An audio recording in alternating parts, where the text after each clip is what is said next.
안녕하세요. 반갑습니다. 허재삼 공인중개사입니다. 제가 오늘 준비한 영상은 최근 3년 새 전세금 보증 사기가 7배 증가했다는 소식입니다. 특히 전세 사기는 사회 경험이 적은 초년생들과 신혼부부를 대상으로 많이 이루어지고 있다고 합니다.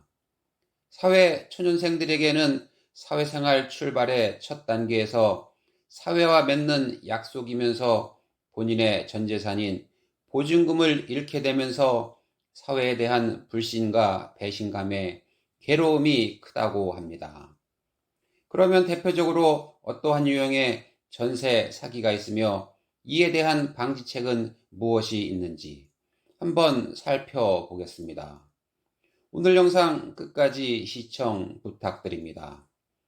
본격 시청 전에 구독과 좋아요 부탁드립니다. 새로운 영상으로 보답드리겠습니다. 지난 12일 주택도시보증공사 집계에 따르면 올해 1월에서 4월까지 전세 보증사고 피해 금액은 2,018억 원이라고 합니다. 이 금액은 지난해 같은 기간과 비교하면 30%가 급증한 금액입니다. 이 금액은 주택도시보증공사의 전세보증금 반환보증에 가입한 임차인만 조사한 숫자로 전체 시장의 피해 규모는 이보다 훨씬 많을 것으로 생각됩니다. 임대차 계약서 작성 후 임차인들이 보증보험에 가입하는 비율은 대략 10% 남짓이라고 추산됩니다. 주택도시보증공사에 따르면 빈번하게 발생하는 전세 사기 유형은 크게 세 가지라고 합니다. 첫째는 고지 의무 위반입니다. 임대차 계약 당시 임대인은 건물에 대한 근저당 현황, 선순위 임차보증금 현황, 기타 국세 체납 사실 등을 임차인에게 고지하여야 하나 이를 숨기고 계약을 체결하는 경우가 많습니다. 따라서 임차인은 계약 체결 시 부동산 중개업소를 통해 해당 사실에 대해 정확히 사실관계를 파악하고 근거자료를 첨부하여 임대차 계약서나 확인설명서 등의 사실관계를 정확하게 명기해달라고 요청해야 합니다. 만약 국세 체납으로 인하여 해당 건물에 대한 경매나 공매 발생 시 임차인의 보증금은 국세보다 후순위가 돼 임차인은 세금 체납액을 제외한 금액에서 보증금을 돌려받을 수 있습니다. 둘째는 법령을 악용하는 경우입니다. 주택임대차보호법상 임차인이 주택을 점유하고 전입신고를 하면 임차인에게는 대항력이 발생합니다. 대항력이란 임차한 주택이 매매나 경매 등으로 인해 소유자가 변경되더라도 변경된 소유자에 대해서 임차권의 효력을 주장할 수 있는 임차인의 권리를 말합니다. 즉, 임차인이 보증금을 받기 전까지는 그 집에서 퇴거하지 않고 계속 거주하며 임대인에게 대항할 수 있는 권리입니다. 문제는 대항력은 확정일자를 받은 이길 0시부터 효력이 발생합니다. 따라서 이를 악용한 임대인이 임차인이 전입신고하는 당일에 주택을 매매해 다른 사람에게 넘기는 것입니다. 셋째는 갭투기로 집을 사들이는 깡통 전세입니다.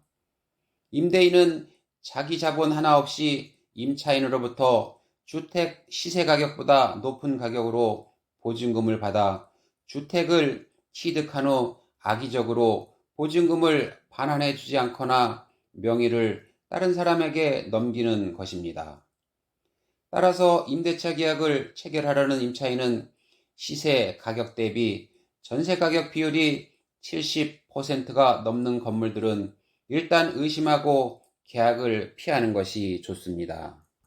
특히 전세 사기는 신축 건물에서 많이 발생합니다.